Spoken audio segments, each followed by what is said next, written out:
નમસ્કાર. આખરે હાર્દિક પટેલ વિસાવદર પહોંચ્યા ખરા.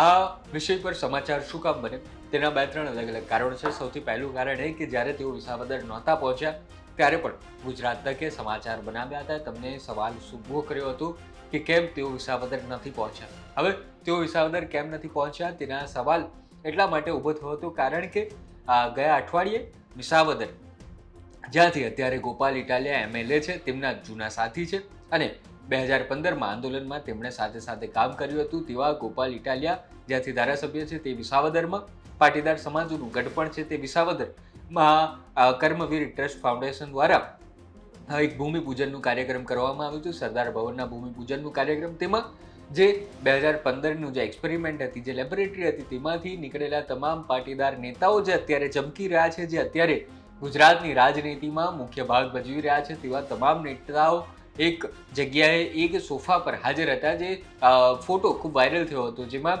આમ આદમી પાર્ટી, કોંગ્રેસ અને ભાજપ આ તમામ પક્ષ સાથે જોડાયેલા તે સમયના પાટીદાર આંદોલનના ચહેરાઓ ત્યાં હાજર હોય, પણ 2015ના આંદોલનમાં જે મુખ્ય ચહેરો બન્યો હતા તેવા હાર્દિક પટેલ, જે અત્યારે ભાજપમાં અને વિરમગામના ધારાસભ્ય છે, તે જ ગેરહાજર હતા, જેના કારણે આ સવાલ પૂછવો લાજમી હતો. પણ જ્યારે આ સવાલ ચર્ચામાં આવ્યો, મીડિયામાં ખૂબ ચર્ચા થવા લાગી, તેના થોડા સમય બાદ જ 11મી તારીખે હાર્દિક પટેલે પોતાના ઓફિસના લેટર પેડ પરથી એક સંદેશો મોકલવામાં આવ્યો કર્મવીર ફાઉન્ડેશનને, અને તેમણે તેવું કહ્યું કે આપના દ્વારા મને આમંત્રણ તો મળ્યું હતું, પણ અંગત કારણોસર હું ત્યાં હાજર રહી શક્યો નહોતો.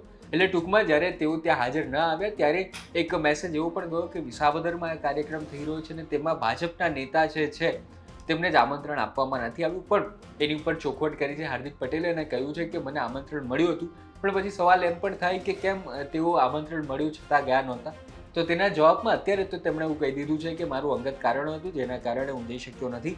પણ આવું તેમણે 11 તારીખે કહ્યું અને 12 તારીખે તેઓ વિસાવદર પહોંચી પણ ગયા અને તેમણે તે ટ્રસ્ટ સાથે ફોટો પણ પડાવ્યા અને તેમની સાથેની પોસ્ટ જે હતી તે પોતાના સોશિયલ મીડિયામાં મૂકી કરી. પણ પછી સવાલ એ થાય કે તેઓ એકલા જ પહોંચ્યા છે.